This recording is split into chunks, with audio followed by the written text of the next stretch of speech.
നമസ്കാരം. ഏവർക്കും ഭക്തമാനസം ചാനലിലേക്ക് ഒരിക്കൽ കൂടി സ്വാഗതം. അടുത്ത ദിവസം കാലത്ത് വിശ്വാമിത്രൻ രാമനോട് പറഞ്ഞു, ജനക മഹാരാജാവിൻ്റെ കൊട്ടാരത്തിൽ ഒരു വലിയ യജ്ഞം നടക്കുന്നുണ്ട്. എല്ലാ മുനിമാരും ആ യാഗം കാണാൻ അവിടേക്ക് പോവുകയാണ്. രാമനും ലക്ഷ്മണനും വിശ്വാമിത്രൻ്റെ നേതൃത്വത്തിൽ മുനിമാരോടുകൂടി ആ വലിയ യജ്ഞം കാണാനായി പുറപ്പെട്ടു. ജനകൻ ഒരു രാജർഷിയായിരുന്നു. ഒരിക്കൽ ജനകൻ കൃഷിനിലയം ഉഴുതുകൊണ്ടിരിക്കുമ്പോൾ ഉഴുവുചാലിൽ നിന്ന് ഓമനത്വമുള്ള ഒരു പെൺകുഞ്ഞ് ഉയർന്നു വന്നു. അദ്ദേഹം ആ കുഞ്ഞിനെ കൊട്ടാരത്തിലേക്ക് കൊണ്ടുപോയി സ്വന്തം മകളായി വളർത്തി. അവൾക്ക് സീതയെന്ന പേരുമിട്ടു. ജനകന്റെ പക്കൽ ശിവൻ നൽകിയ ഒരു വില്ല് ഉണ്ടായിരുന്നു. ആ വില്ല് വളരെ ഭാരമുള്ളതായിരുന്നു. അതൊന്ന് മാറ്റിവെക്കാൻ ഒരുപാട് പേർ വേണം. രാജ്യത്തെ ഏറ്റവും ധീരനും നല്ലവനുമായ രാജകുമാരനെ കൊണ്ട് സീതയെ കല്യാണം കഴിപ്പിക്കണമെന്നായിരുന്നു ജനകന്റെ ആഗ്രഹം. അതുകൊണ്ട് ശിവൻ നൽകിയ ആ വില്ല് കുലയ്ക്കുന്നവനെ സീതയെ കൊടുക്കുകയുള്ളൂ എന്ന ജനകൻ പ്രതിജ്ഞയെടുത്തു. മുൻപ് പലരും ശ്രമിച്ചു നോക്കിയിരുന്നു. പക്ഷേ ആർക്കും അതൊന്ന് അനക്കാൻ പോലും കഴിഞ്ഞില്ല. എന്നിട്ട് വേണ്ടേ കുലയ്ക്കാൻ? വിശ്വാമിത്രൻ വന്നതറിഞ്ഞ് ജനകൻ വളരെ സന്തോഷിച്ചു. അദ്ദേഹം അവരെ എല്ലാവരെയും ബഹുമാനത്തോടെ സ്വീകരിച്ചു. രാമനെയും ലക്ഷ്മണനെയും ജനകന് പരിചയപ്പെടുത്തി കൊടുത്ത ശേഷം വിശ്വാമിത്രൻ പറഞ്ഞു, രാമന് വില്ല് കാണിച്ചു കൊടുക്കുക. ജനകൻ സംശയത്തോടെ സമ്മതിച്ചു. ഈ രാജകുമാരന്മാർ തീരെ ഇളം പ്രായക്കാരാണല്ലോ. ഈ വില്ലൊന്ന് പൊക്കാൻ പോലും അവർക്ക് കഴിയുമോ? ജനകനൊന്ന് ചിന്തിച്ചു.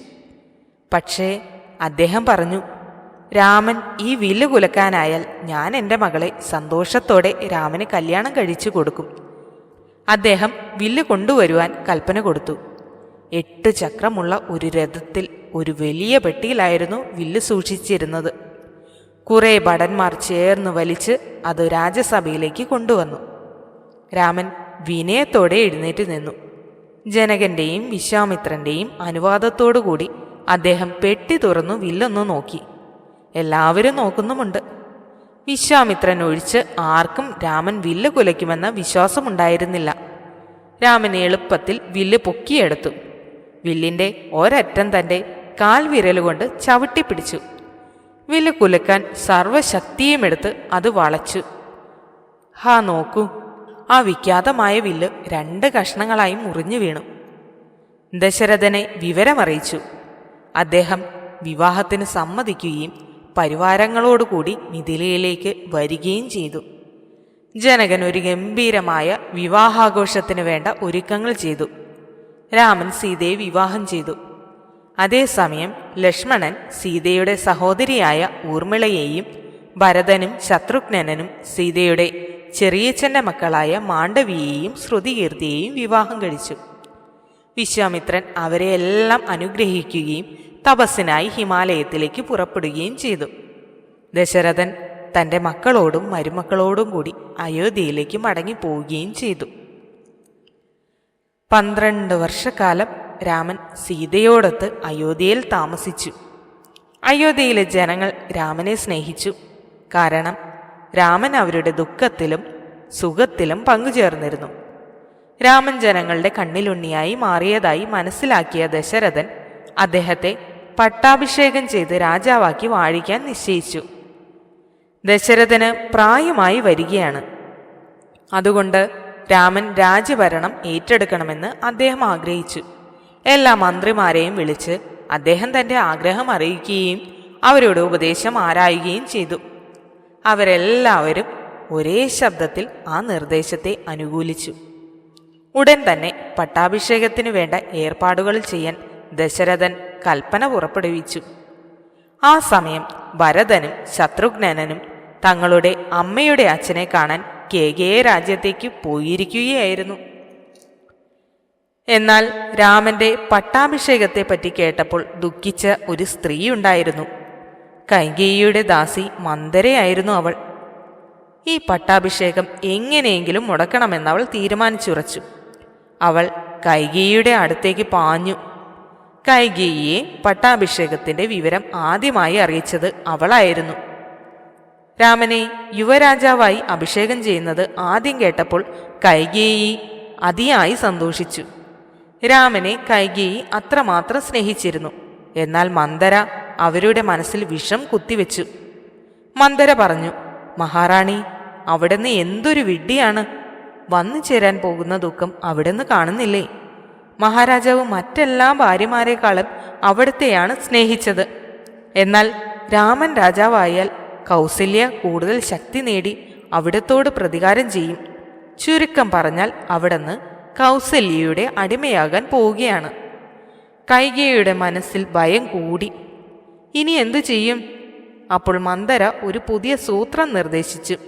അവൾ പറഞ്ഞു, ഓർമ്മയുണ്ടോ, രാക്ഷസന്മാരും ഉണ്ടായ യുദ്ധത്തിൽ പണ്ട് ദശരഥ മഹാരാജാവിന് ദാരുണമായി മുറിവേറ്റപ്പോൾ അവിടുന്ന് രഥം അതിവേഗം ഓടിച്ചു പോയിട്ട് അദ്ദേഹത്തെ രക്ഷിച്ചു. ആ സമയത്ത് രാജാവ് അവിടത്തേക്ക് 2 വരങ്ങൾ നൽകുകയുണ്ടായി. അപ്പോൾ വരം പിന്നീട് വാങ്ങാമെന്ന് പറഞ്ഞിരുന്നു. ആ വരങ്ങൾ വാങ്ങാനുള്ള സമയം വന്നിരിക്കുന്നു. ആദ്യത്തെ വരമായി ഭരതന്റെ പട്ടാഭിഷേകം ആവശ്യപ്പെടുക. 2ാമത്തെ വരമായി ശ്രീരാമനെ 14 വർഷം കാട്ടിലേക്ക് അയക്കാനും ആവശ്യപ്പെടുക. ഇങ്ങനെയാണ് മന്ദര കൈകേയിയുടെ മനസ്സിൽ വിഷം കയറ്റിയത്. ഏറെക്കാലമായി ശുദ്ധഹൃദയത്തോടെ കഴിഞ്ഞ കൈകേയിയെ മന്ദര ഇങ്ങനെ കെണിയിൽ കുടുക്കുകയും ചെയ്തു. ദശരഥൻ കൈകേയിയുടെ അന്തഃപുരത്തിലെത്തി. രാമനെ രാജാവായി അഭിഷേകം ചെയ്യുന്ന സന്തോഷ വാർത്ത കൈകേയിയെ സ്വയം അറിയിക്കാനാണ് അദ്ദേഹം വന്നത്. പക്ഷേ കൈകേയി സാധാരണ ഇരിക്കാറുള്ള സ്ഥലത്തുണ്ടായിരുന്നില്ല. മുടിയഴിച്ചിട്ട് ആഭരണങ്ങളെല്ലാം വലിച്ചെറിഞ്ഞ് വെറും തറയിൽ കൈകേയി കിടക്കുന്നത് കണ്ട് രാജാവ് ഞെട്ടിപ്പോയി. എന്തോ പന്തികേടുണ്ടെന്ന് അദ്ദേഹം ഊഹിച്ചു. ദശരഥൻ തറയിലിരുന്ന് കൈകേയിയുടെ തല സ്വന്തം മടിയിൽ വെച്ച് ലാളിച്ചു. ആരാണ് അവരോട് തെറ്റ് ചെയ്തതെന്ന് ചോദിച്ചു. എന്നാൽ കൈകേയി രാജാവിൻ്റെ സ്നേഹവും സഹതാപവും ശ്രദ്ധിച്ചില്ല. അദ്ദേഹത്തിൻ്റെ കൈകൾ മാറ്റി എഴുന്നേറ്റ് നിന്നിട്ട് കൈകേയി പറഞ്ഞു, അങ്ങേ എനിക്ക് 2 വരങ്ങൾ തരാമെന്ന് പ്രതിജ്ഞ ചെയ്തിട്ടുണ്ട്. ആ വരങ്ങൾ ഇപ്പോൾ തരിക. ഭരതനെ രാജാവാക്കണം. രാമനെ 14 വർഷത്തേക്ക് കാട്ടിലേക്ക് അയക്കുകയും വേണം. ദശരഥന് താൻ കേട്ടത് വിശ്വസിക്കാനേ കഴിഞ്ഞില്ല. കേട്ടത് സഹിക്കാൻ കഴിയാതെ അദ്ദേഹം ബോധം കെട്ട് താഴെ വീണു. കുറച്ചു കഴിഞ്ഞ് ബോധം വന്നപ്പോൾ അദ്ദേഹം കൈകേയിയെ നോക്കി. പുലിയുടെ മുന്നിൽപ്പെട്ട മാൻപേടയെ പോലെ അദ്ദേഹം കിടുകിടാവിറയ്ക്കുന്നുണ്ടായിരുന്നു. നിസ്സഹായനായി ദേഷ്യം സഹിക്കവയ്യാതെ അദ്ദേഹം അലറി വിളിച്ചുകൊണ്ട് ചോദിച്ചു, നിനക്കെന്താണ് പറ്റിയത്? രാമൻ ഭവതിയോട് എന്ത് ദ്രോഹമാണ് ചെയ്തത്? രാമൻ സ്വന്തം അമ്മയേക്കാൾ നിങ്ങളെ സ്നേഹിക്കുന്നുണ്ടെന്ന് അറിയാമല്ലോ. രാമനില്ലാതെ എനിക്ക് ജീവിക്കാൻ കഴിയില്ലെന്നും നിങ്ങൾക്കറിയാം. ഞാൻ നിന്റെ കാലു പിടിക്കാം. നിന്റെ മനസ്സ് മാറ്റുക. വേറെ എന്തെങ്കിലും വരം ചോദിച്ചു കൊള്ളുക. എന്നാൽ കൈകേയി വഴങ്ങാൻ തയ്യാറായില്ല. അതോടെ വൃദ്ധനായ ദശരഥ മഹാരാജാവ് മോഹാലസ്യപ്പെട്ടു വീണു. രാത്രി മുഴുവൻ അദ്ദേഹം അങ്ങനെ കിടന്നു. അടുത്ത ദിവസം പ്രഭാതത്തിൽ മന്ത്രിയായ സുമന്ത്രൻ രാജാവിനെ മുഖം കാണിക്കാൻ വന്നു. രാമന്റെ പട്ടാഭിഷേകത്തിനുള്ള ഒരുക്കങ്ങൾ എല്ലാം അറിയിക്കാനാണ് മന്ത്രി വന്നത്. ദശരഥൻ സംസാരിക്കാൻ കഴിയാത്ത അവസ്ഥയിലായിരുന്നു. അപ്പോൾ കൈകേയി സുമന്ത്രരോട് ഉടൻ തന്നെ രാമനെ വിളിക്കാൻ കൽപ്പിച്ചു. രാമൻ വന്ന് അവിടുത്തെ പ്രക്ഷിപ്തമായ രംഗം കണ്ടു. ദശരഥൻ തൊണ്ടയിടറിക്കൊണ്ട് ഇത്രമാത്രം പറഞ്ഞു, രാമ, രാമ, എൻ്റെ പ്രിയപ്പെട്ട രാമ. രാമൻ പരിഭ്രമിച്ചുപോയി. കൈകേയിയോട് രാമൻ ചോദിച്ചു, അമ്മേ, അച്ഛന് എന്നോട് ദേഷ്യമുണ്ടോ? ഞാൻ അദ്ദേഹത്തോട് വല്ല അപരാധവും ചെയ്തുവോ? ഇങ്ങനെ ഒരു നിലയിൽ ഞാൻ അച്ഛനെ ഒരിക്കലും കണ്ടിട്ടില്ല. കൈകേയി പറഞ്ഞു, നിനക്ക് ഇഷ്ടമില്ലാത്തതെന്തോ അദ്ദേഹത്തിന് പറയാനുണ്ട്. പക്ഷേ അത് പറയാൻ അദ്ദേഹത്തിന് പേടിയാണ്. വളരെ കാലം മുമ്പ് അദ്ദേഹം എനിക്ക് 2 വരങ്ങൾ തരാമെന്ന് ഏറ്റിരുന്നു. ഇപ്പോൾ ഞാൻ ആവശ്യപ്പെട്ടു. കൈകേയി ആ വരങ്ങൾ എന്തൊക്കെയാണെന്ന് പറഞ്ഞു. ഇത്രയേ ഉള്ളോ? രാമൻ പുഞ്ചിരിച്ചുകൊണ്ട് ചോദിച്ചു. ഭരതനെ വരുത്തുക. ഞാനാണോ എൻ്റെ പ്രിയ സഹോദരൻ ഭരതനാണോ രാജാവാകുകയെന്നത് എനിക്ക് പ്രശ്നമേയല്ല. ആ വരങ്ങൾ കിട്ടിയെന്നു തന്നെ അമ്മ വിചാരിക്കുക. ഇന്നു മുതൽ ഞാൻ കാട്ടിലേക്ക് പുറപ്പെട്ടുകൊള്ളാം.